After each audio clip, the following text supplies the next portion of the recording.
Hey guys, as tensions continue to grow and the conflict continues following U.S. and Israeli airstrikes in Iran, many Americans are still stuck in the Middle East as many Iranian missiles continue to light the night sky there. Today, I spoke to two Houstonians who were stuck in the region for days, who are luckily now safe and on their way back to Houston right now. The first is Benjamin Spooner. He was actually stuck in Qatar for several days. Take a look at what he saw outside his hotel window on Monday. He says Tuesday morning, after a very difficult time sleeping, he and his colleague decided they had to get out of the country.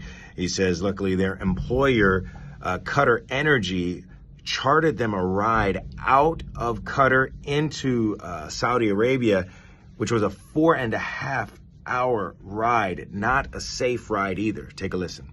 Now, that drive in and of itself was quite dangerous, we were warned. It took us right past the U.S. base, which had shot down something like 80 rockets and hundreds of drones or whatever. That base he described there was actually bombed by Iran just several hours after he passed it. But eventually he made his way into Saudi Arabia and then further south into the country, where he eventually caught a flight to Amsterdam. Another Houstonian, Shanice Day, says she was actually stuck in Dubai celebrating her 30th birthday when the conflict unfolded.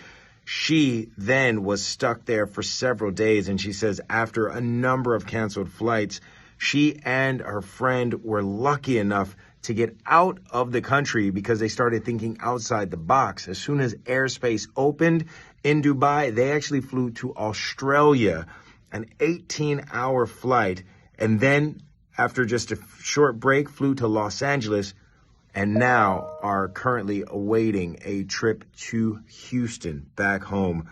And Day tells me her heart remains with those Americans still stuck in the region. Get those Americans out of there, because it's one thing to see it, but it's one thing to live that in your reality. And I can just imagine what they're feeling, because I felt that. So just let's get them and get them home.